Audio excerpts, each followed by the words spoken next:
موږ په ورځني ژوند کې هر لحظه د دوی له استفادې سره مخ یو. احمد په پلانکي تاریخ له هند ته په یو رسمي سفر لاړ.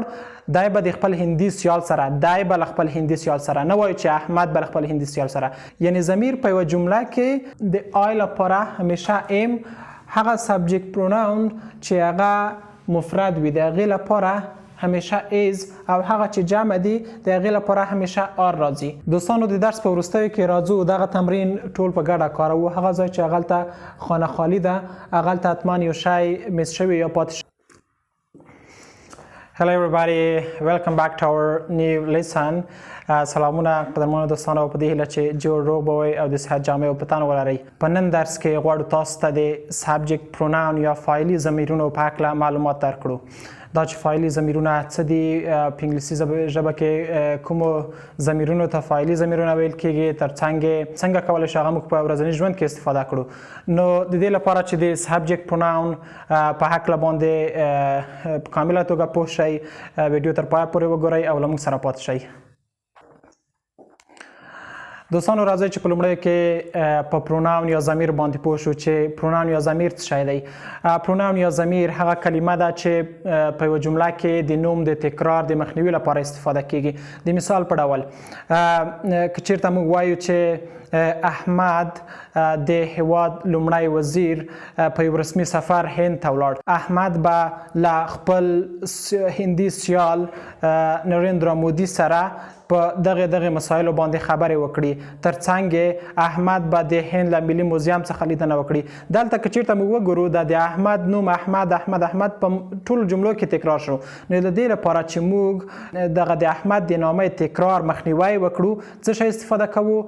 ضمیر یا پروناون استفاده کوو. د احمد په ځای هی استفاده کوو یا دای استفاده کوو په پښتو کې. نو وایو چې احمد په پلانکي تاریخ له هند ته په یو رسمي سفر لاړ.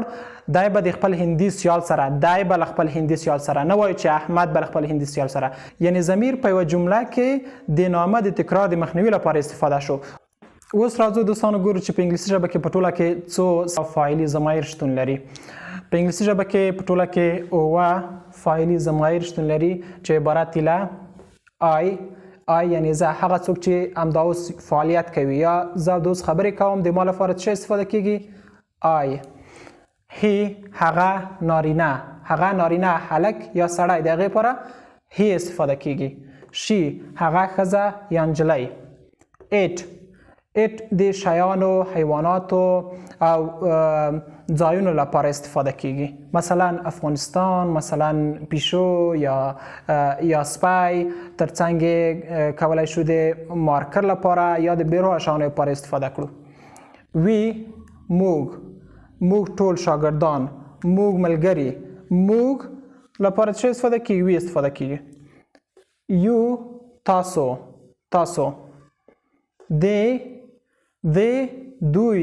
دوی یعنی موږ شامل نه یو، دوی. نو دوستانو په انګلیسي ژبه کې دغه اوه فاعلي ضمایر یا سبجیکټ پروناونز شتون لري. دوی دومره مهم دي چې موږ په ورځني ژوند کې هر لحظه د دوی له استفادې سره مخ یو. په همدې خاطر موږ باید دوی په ښه توګه زده کړو. راځئ چې د درس بلې برخې ته ولاړ شو. دوستانو د دې لپاره چې سبجیکټیو پروناون یا فاعلي ضمیرونه په جملو کې وکاروو نو موږ بی ورب ته ضرورت لرو. همیشه له سبجیکټیو پروناون څخه بی ورب چې عبارت له ایز، ام، آر څخه دی هغه راځي. اوس ګورو چې کوم سبجیکټ پروناون یا فاعلي ضمیر ته موږ کوم بی ورب استفاده کولی شو. دلته ګورئ دوستانو له آی څخه وروسته همیشه د ام بی ورب راځي. یعنی آی هغه څوک چې هغه خبرې کوي لکه آی، زه له ما څخه وروسته ام راځي. همیشه ام. آی ام. ورپسې د هی، شي او ایټ لپاره همیشه ایز راځي. له دوی څخه وروسته همیشه د ایز بی ورب راځي.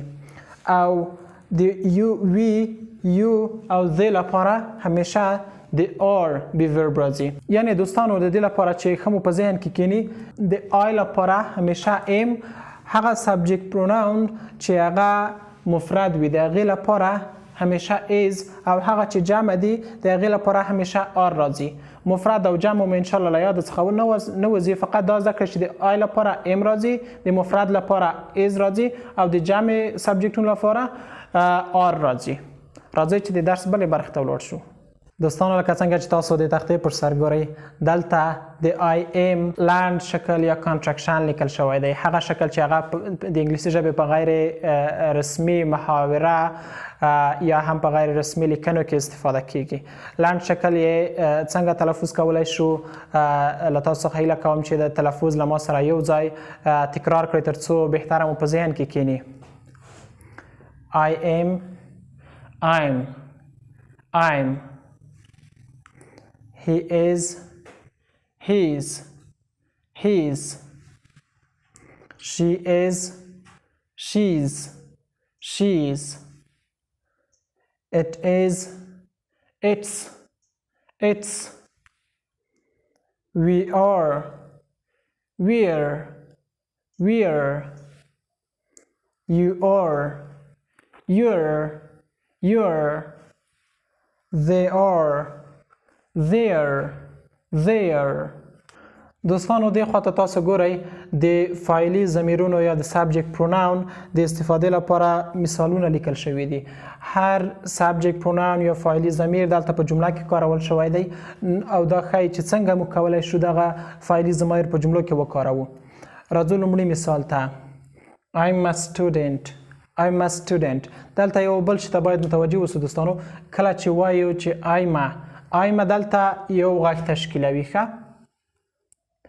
آیمه یو غږ ورپسې بل غږ دلته ورسره یو ځای کیږي. I'm a student. آیمه بیا د څه شي کانټرکشن یا لاند شکل دی؟ هغه د آی ایم کانټرکشن شکل دی. I'm a student زه شاګرد یم. He's a student. بیا هم دلته یو غږ تشکیل شو. He's a student. دی شاګرد دی، یعنی دغه هلک یا دغه نارینه شاګرد دی. She's a student. she's بیا یو غږ تشکیلوي. She's a student. دغه ښځینه یا دغه نجلۍ شاګرده ده. It's a cat. بیا هم دا یو غږ دی.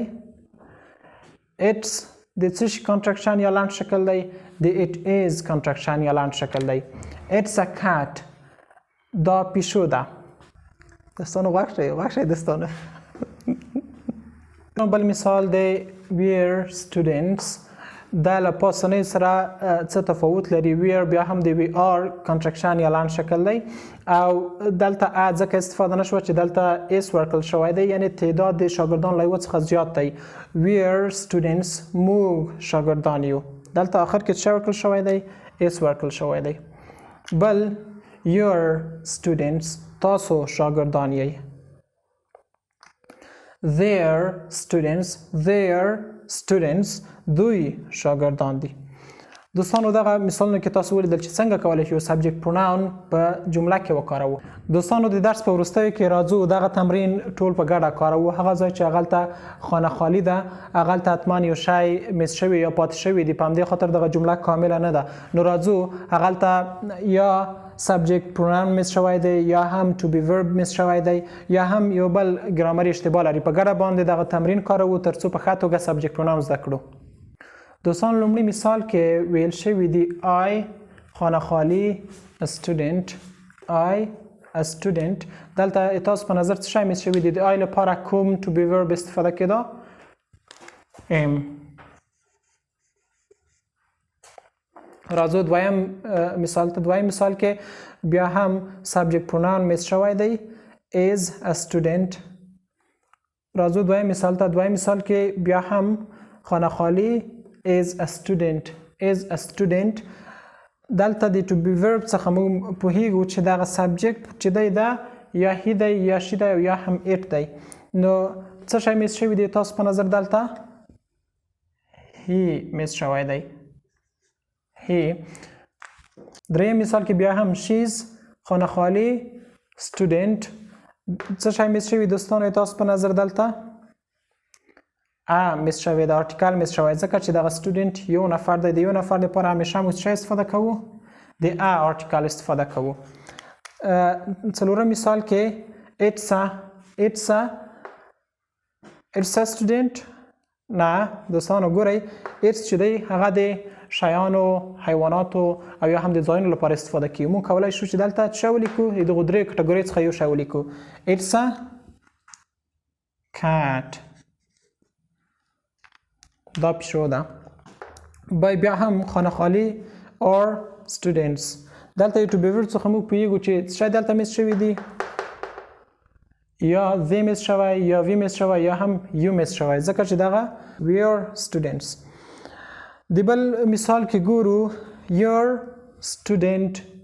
student دلته ګورئ subject pronoun جمع دی to be verb or د جمع لپاره استفاده شوی دی student یعنی یو شاګرد در حالی چې دلته باید څو شاګردان وي له یوه څخه زیات وي یعنی جمع وي ښایي اس میس شوی دلته your students تاسو شاګردان یې اوس د ګرامر له لحاظه صحیح جمله شوه راځو وروستیو ته they خانه خالي students بیا هم څه میس شوی دی دلته موږ ویلي وو چې د subject د جمع subject pronoun څخه وروسته څه راځي کوم to be verb راځي or راځي or میس شوی و دلته they are students نو دا جمله د ګرامر له لحاظه اوس کامله او تکمیله جمله شوه دوستانو دا اوس مې د نن ورځې درس په دې هیله چې د سبجکټ پروناون یا فاعلي ضمیرو په هکله مو ډېر څه زده کړي وي بیا هم سبجکټ پروناون د ښه زده کولو لپاره ستاسو تمرین ډېر ضروري دی تر څو په خپله باندې تمرین وکړئ دغه سبجکټ پروناون یا فاعلي ضمایر په جملو کې وکاروئ نو قدرمنو دوستانو که مو زموږ ویډیو خوښ شوی وي مهرباني وکړئ ویډیو در سره لایک او خپل نظریات د کومنټ په برخه کې له موږ سره شریک کړئ ترڅنګ د نورو درسي ویډیوګانو لپاره زموږ چینل در سره سبسکرایب کړئ ترڅو هره نوې ویډیو چې موږ دلته راپورته کوي لومړی تر تاسو پورې ورسیږي او له موږ سره یو ځای په ګډه په ډیره ساده توګه انګلیسي زده کړئ مننه